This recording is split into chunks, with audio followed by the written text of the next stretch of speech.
Imagine, if you will, the 9th century. A highly dedicated group of Chinese Taoist alchemists are meticulously mixing saltpeter, sulfur, and charcoal. Their noble, overarching goal?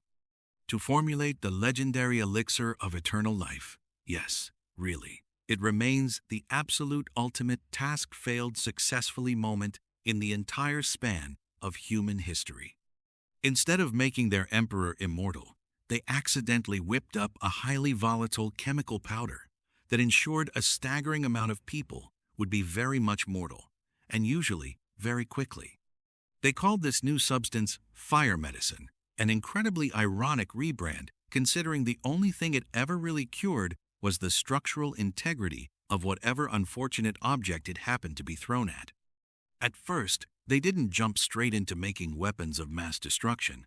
They used it for firecrackers, theatrical displays, and neat little fire arrows.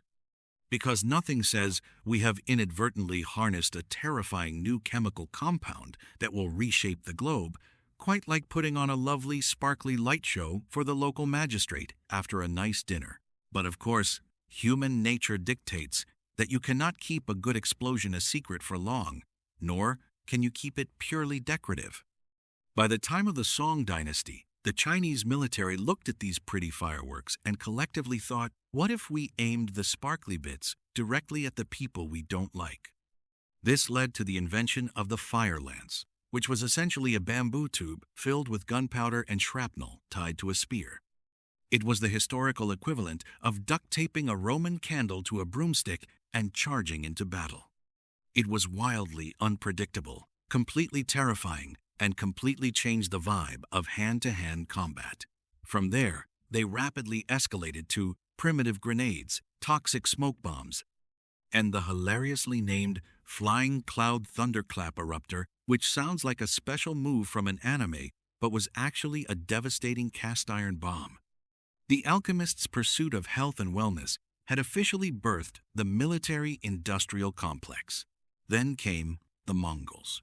If the Silk Road was the ancient world's version of the internet, the Mongol Empire operated like the ultimate, hyper-aggressive, disruptive tech startup of the 13th century. They saw the Chinese using gunpowder and immediately realized its potential for global market dominance. The Mongols didn't just conquer, they assimilated technology with terrifying efficiency. They strapped early gunpowder weapons to their horses, packed siege engineers into their massive roaming armies, and made this explosive technology go completely viral. Gunpowder rapidly made its way across the Asian steppes, spilling into the Islamic world, where engineers refined the chemical purity, and eventually it crashed the European server. When gunpowder finally hit Europe in the late 13th and early 14th centuries, the local elites were not prepared for the patch update. For centuries prior, European warfare was somewhat of an exclusive gentleman's game, or at least a very sweaty, stabby contest, where the guy with the thickest metal suit and the biggest generational wealth usually won. Knights spent their entire lives training from childhood. They essentially bought the medieval equivalent of a luxury armored sports car in the form of a massive warhorse and custom-fitted, highly articulated plate armor.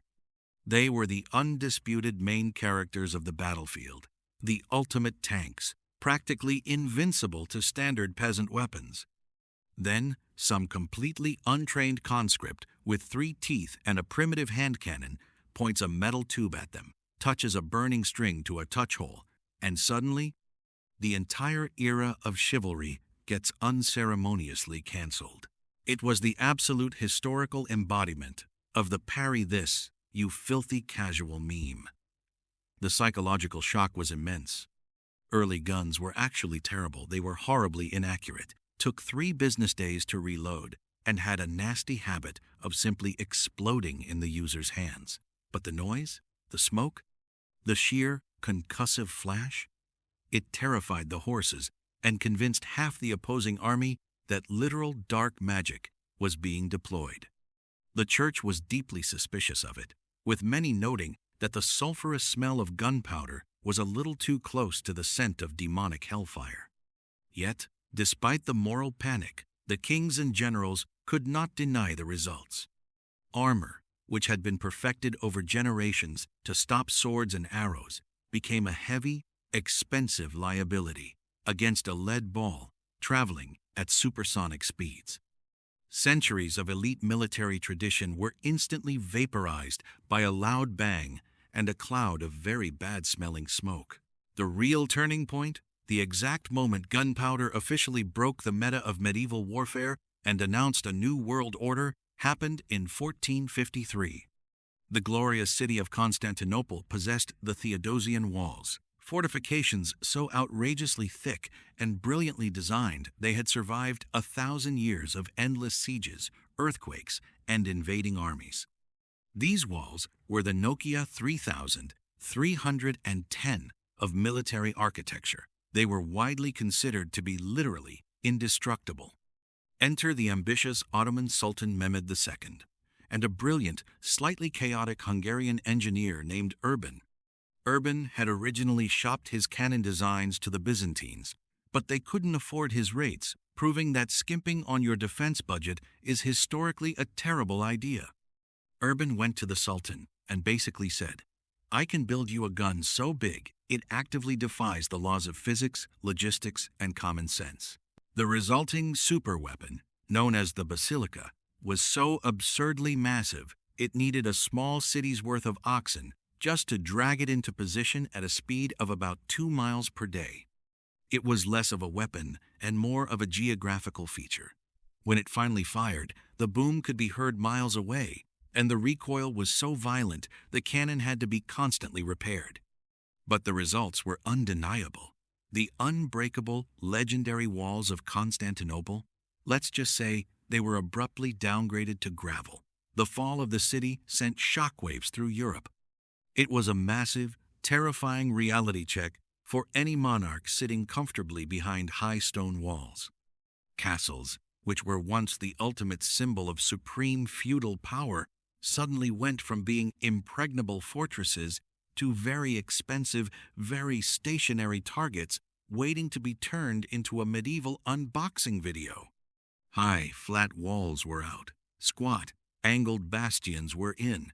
Gunpowder forced architects to become geometry nerds just to stop cannonballs from instantly deleting their cities. From that deafening blast forward, the spark of ruin became a roaring, unstoppable flame that consumed the globe. The technology evolved from the chaotic, handheld pipes into matchlocks, then willocks, and eventually the highly reliable flintlock musket. As the weapons changed, so did the people using them.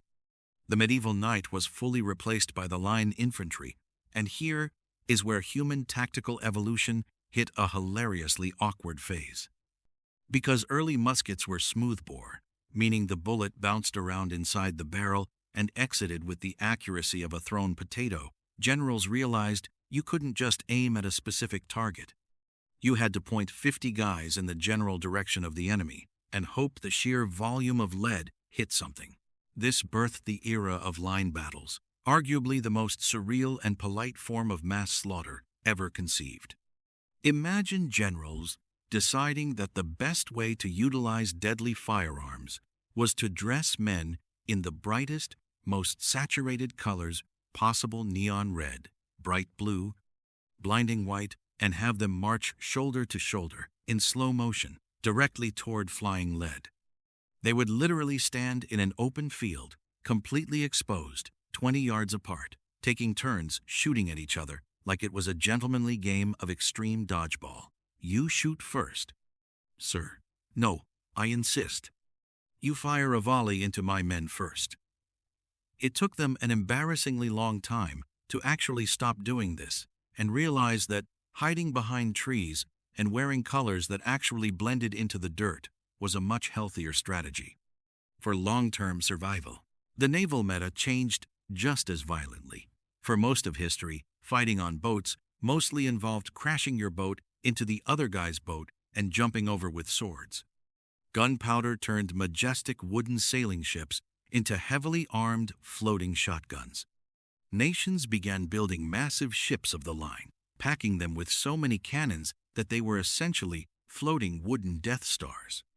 The side with the most ships and the biggest guns commanded the oceans, leading directly to the era of global empires, colonialism, and a golden age of piracy that was heavily reliant on stealing other people's gunpowder to steal their other stuff.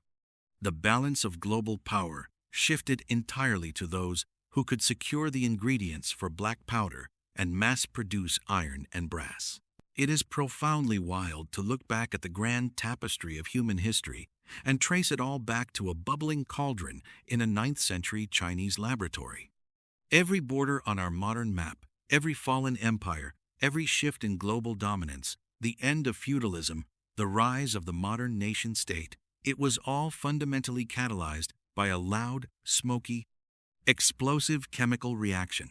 The invention, born purely from a desperate mystical quest for immortality, ironically became the undisputed ultimate instrument of mortality.